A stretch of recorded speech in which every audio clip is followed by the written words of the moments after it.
নমস্কাৰ সকলোকে স্বাগতম জনাইছো আসাম কেৰিয়াৰ পইণ্ট ইউটিউব চেনেলটোলৈ তো নগল আজিৰ ভিডিঅ'টিত আমি আপোনালোকৰ আগন্তুক অহা 17 নৱেম্বৰৰ পৰা অনুষ্ঠিত হ'ব লগা আৰআৰবি ৰেলৱে গ্ৰুপ ডি পৰীক্ষাৰ বাবে সহায়ক হোৱাকৈ আৰু এটা জিকে ক্লাছ লৈছো তো এই ক্লাছটোত আমি কেইটামান মোস্ট ইম্পৰ্টেন্ট হিষ্ট্ৰি কুৱেশ্যন চাম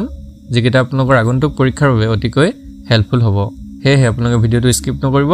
আৰু প্ৰতিটো কুৱেশ্যনে ভালদৰে মনত ৰাখিবলৈ চেষ্টা কৰিব পাৰিলে এখন শৰ্ট নোট আপোনালোকে বনাই ল'ব যাতে এক্সামৰ আগত সেইখন চাই দিয়াৰ লগে লগে গোটেই কুৱেশ্যনখিনি আপোনালোকৰ ৰিভাইজ হৈ যায় ঠিক আছে আৰু এটা কথা ইয়াতে জনাই থওঁ আমি আৰআৰবি গ্ৰুপ ডিৰ কাৰণে আপোনালোকৰ আসামিজ মিডিয়ামত কিছুমান পিডিএফ বনাইছো তো সেই পিডিএফ খিনি যদি আপোনালোকৰ লাগে স্ক্ৰিনত যেটো নাম্বাৰ দেখিছে হেতু আমাৰ হোৱাটসএপ নাম্বাৰ হয় তো সেই নাম্বাৰটো গুগল পে আছে তো আপোনাক গুগল পেত কেৱল 99 টকা সেন্ড কৰিলে আমি আপোনালোকক আৰআৰবি গ্ৰুপ ডিৰ কাৰণে যিবিলাক ইম্পৰ্টেন্ট পিডিএফ আছে গোটেইখিনি পঠাই দিম আৰু সেইখিনি যদি এক্সামৰ আগলৈকে গোটেইখিনি কমপ্লিট কৰিব পাৰে বহুত কোৱেশ্যন তাৰ পৰা কমন পৰিব আৰু প্ৰাইচটো যেহেতু কম হয় একেবাৰে 99 ত আপোনালোকে আজিৰ দিনত ইমান ভাল পিডিএফ কতো নাপায় সো হুনগাল লৈ লব এতিয়া আমি কোৱেশ্যনখিনি ষ্টাৰ্ট কৰো প্ৰথম কোৱেশ্যনটো কি দিছে in which one of the cities is the Lingaraj temple located Lingaraj মন্দিৰ কোন চহৰত অৱস্থিত তো এটো হ'ব অপচন এ ভুৱনেশ্বৰ তো এটো মনত ৰাখিব উৰিষ্যাৰ ভুৱনেশ্বৰত লিংগৰাজ মন্দিৰ অৱস্থিত নেক্সট কোৱেশ্যনটো হৈছে বাৰিদ ই মামালিক was a department established by Sher Shah what this department dealt with Wadi ই মামালিক আছিল Sher Shah প্ৰতিষ্ঠা কৰা এটা বিভাগ তো এটো কিহৰ বিভাগ আছিল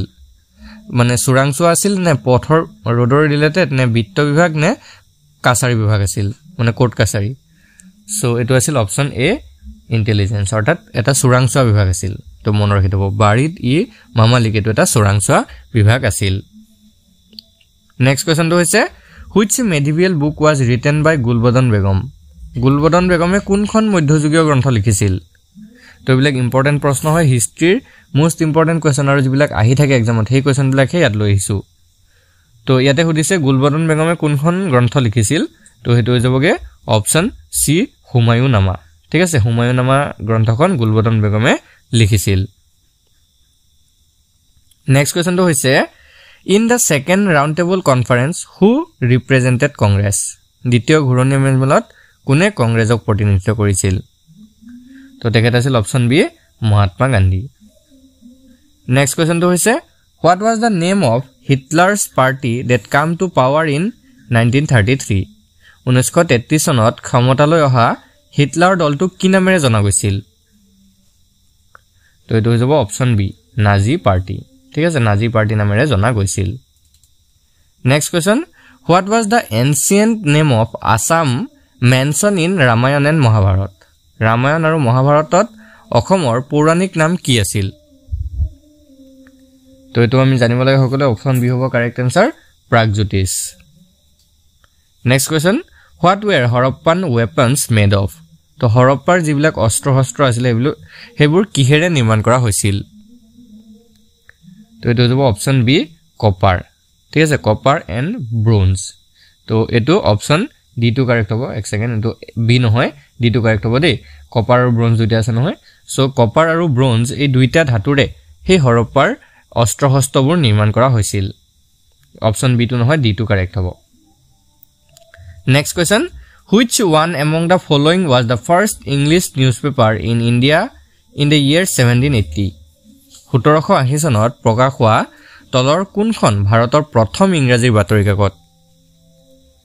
তো এইখন হৈছে the option B the Bengal Gazette next question who was the first census taken in india কাৰ আমুলত ভাৰতত প্ৰথম লোকপিয়ল কৰা হৈছিল তো আমি জানো যে বৰ্তমান ভাৰতত 10 বছৰ মূৰে মূৰে লোকপিয়ল হয় তো এই লোকপিয়লটো প্ৰথম কাৰ আমুলতে আৰম্ভ হৈছিল তো এটো হৈ যাব অপচন এ লৰ্ড মেয়ৰ দিনৰ পৰাই next question who was the british prime minister at the time of the second round table conference তো দ্বিতীয় ঘূৰণীয়া মেজমেলৰ সময়ত ব্ৰিটিছ প্ৰধানমন্ত্ৰীজন কোন আছিল তো তেখেত আছিল option C Ramsay MacDonald next কোৱেশ্যনটো চাও the tribal leader who was regarded as an incarnation of god and father of the world কোনজন জনজাতীয় নেতাক ঈশ্বৰৰ অৱতাৰ আৰু পৃথিৱীৰ পিতৃ ৰূপে গণ্য কৰা হয় তো হেজন হৈছে option C Birsa Munda next কোৱেশ্চনটো হৈছে who among the following was not a member of the Royal Commission on the Public Service in India 1912 তো তলৰ কোনজন 1912 চনৰ ভাৰতীয় প্ৰশাসনিক সেৱাৰ ৰাজকীয় আয়োগৰ সদস্য নহয় তো তেখেত হৈছে option D Bal Gangadhar Tilak next কোৱেশ্চনটো হৈছে ক্ৰিশ্চিয়ান মিশনাৰীজ were allowed to enter India after passing of which act কোনখন আইনে খ্ৰীষ্টান মিশনাৰীক ভাৰতত প্ৰৱেশ কৰাত অনুমতি দিছিল তো হে আইনখন আছিল option A charter act of 1813 অৰ্থাৎ 1813 চনৰ সনদ আইন নেক্সট কোৱেশ্চনটো হৈছে who is the founder of Maurya dynasty Maurya বংশৰ প্ৰতিষ্ঠাতা কোন সো এটো আমি সকলোৱে জানিব লাগে তো অপচন এ হ'ব correct answer Chandragupta Maurya next question who was the founder of the Indian এছ'চিয়েশ্যনৰ প্ৰতিষ্ঠাপক কোন হয় বা কোন আছিল সো তেখেত আছিল option D Surendranath Banerjee next কোৱেশ্চনটো হৈছে who among the following was elected as the president of All India Khilafat conference meet at Delhi in 1919 1919 চনত দিল্লীত অনুষ্ঠিত অধিৱেশনত সদৌ ভাৰত খিলাফত সন্মিলনৰ সভাপতি ৰূপে কোন নিৰ্বাচিত হৈছিল তো তেখেত আছিল option B Mahatma Gandhi next question when did the first battle of Panipat take place তো পানিপটৰ যিখন প্ৰথম যুদ্ধ হেতু কেতিয়া সংঘটিত হৈছিল উত্তৰটো অপচন বি 21 এপ্ৰিল 1526 অৰ্থাৎ 1526 খ্ৰীষ্টাব্দৰ 21 এপ্ৰিলত next question by whom was the new religion called Din-e-Ilahi started Din-e-Ilahi নামৰ যেটো নতুন ধৰ্ম সেই ধৰ্মটো কাৰ দ্বাৰা আৰম্ভ কৰা হৈছিল হুমায়ুন নে জাহাংগীৰ নে আকবৰৰ দ্বাৰা নে শাহজাহানৰ দ্বাৰা তো এটো হ'ব অপচন সি আকবৰৰ দ্বাৰা next question which was built by Akbar in the memory of Gujarat victory তলৰ কোনটো আকবৰে গুজৰাটৰ বিজয়ৰ স্মৃতিত নিৰ্মাণ কৰিছিল তো যেতিয়া তেখেতে গুজৰাট জয় কৰিছিল তেতিয়া তেওঁ এটা বস্তু নিৰ্মাণ কৰিছিল হেতু কোনটো হয় তো এটো হৈছে option B Buland Darwaza next question where did Vasco da Gama land in India in the year 1498 তো 1498 চনত ভাস্কো দা গামা ভাৰতত কোট অৱতৰণ কৰিছিল তো এটো হ'ব অপচন বি কালিকট ঠিক আছে কালিকট নামৰ এটা বন্দৰত 1498 চনত ভাস্কো দা গামা প্ৰথম অৱতৰণ কৰিছিল next question who led the English army in the battle of Plassey 1757 তো প্লাছিৰ যুদ্ধ যিখন যুদ্ধ 1757 চনত সংঘটিত হৈছিল মনত ৰাখিব প্লাছিৰ যুদ্ধখন 1757 হৈছিল আৰু এই যুদ্ধত ইংৰাজ সেনাৰ নেতৃত্ব কোনে লৈছিল তো তেখেত আছিল option A Robert Clive next question which Sikh guru wrote জাফৰনামা in Persian কোনজন শিখ গুৰুৱে পাৰ্চী ভাষাত জাফৰনামা লিখিছিল ইয়াৰে correct আনসাৰটো option C Guru Gobind সিংয়ে next question which was the first reform movement of Hinduism in modern India আধুনিক ভাৰতত হিন্দু ধৰ্মৰ প্ৰথম সংস্কাৰ আন্দোলন কোনটো আছিল তো এটো আছিল অপচন এ ব্ৰহ্ম সমাজ আৰু এই ব্ৰহ্ম সমাজৰ প্ৰতিষ্ঠাপক আছিল ৰাজা ৰামমোহন ৰায় তেও 1828 অৰ্থাৎ 1828 চনত এই ব্ৰহ্ম সমাজ প্ৰতিষ্ঠা কৰিছিল নেক্সট কোৱেশ্চন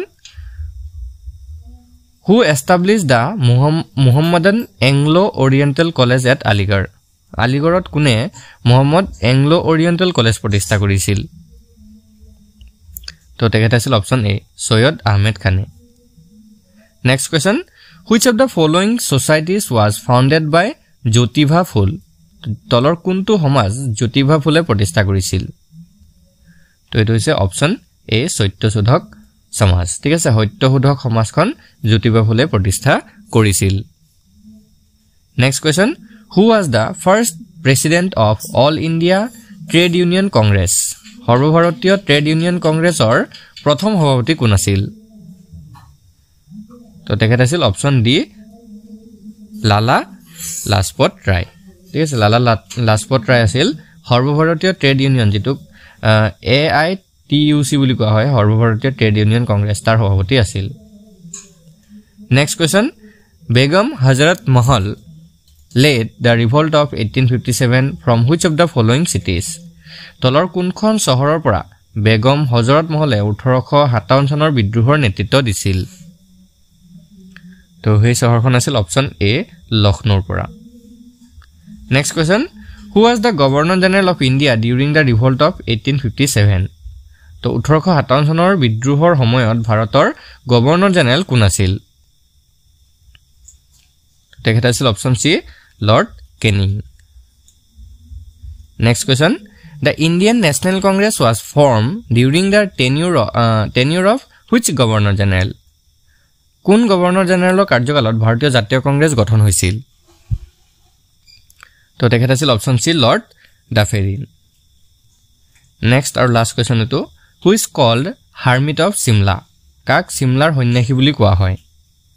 তো সিমলাৰ সন্যাসী বুলি কোনজন ব্যক্তি কোৱা হয় তো তেখেত আছে অপশন সি A.O. হিউম অৰ্থাৎ এলেন অক্টোভিয়াম হিউম ঠিক আছে তেওঁক সিমলাৰ সন্যাসী বুলি কোৱা হয় তো বন্ধুসকল আজি ভিডিওত আমি একেটা কোৱেশ্চন ডিসকাস কৰিলো যদি আপোনালোকৰ কোৱেশ্চন কেটা ভাল লাগে ভিডিওটো এটা লাইক কৰি দিব আৰু চেনেলটো সাবস্ক্ৰাইব কৰি ল'ব কাৰণ আৰআৰবি গ্ৰুপ ডিৰ এক্সামলৈকে আমি ডেইলি আপোনালোকৰ এনে ধৰণৰ ভিডিওবোৰ লৈ আনিম আৰু যদি আপোনালোকে PDF খিনি লৈ আৰু ভালদৰে পঢ়িম বুলি ভাবি আছে তেতিয়াহলে আমাক এই নম্বৰটোত WhatsAppত মেছেজ কৰিব 8133840965 এটো আমাৰ WhatsApp নম্বৰ হয় বা এই নম্বৰটোত আমাৰ জিপে আছে তো ইয়াত কেৱল 99 টকা জিপে কৰি স্ক্ৰিনশ্বটটো পঠাই দিব আমি লগে লগে আপোনালোকক গোটেই PDF খিনি আসামিজ মিডিয়ামত সেন্ড কৰি দিম ধন্যবাদ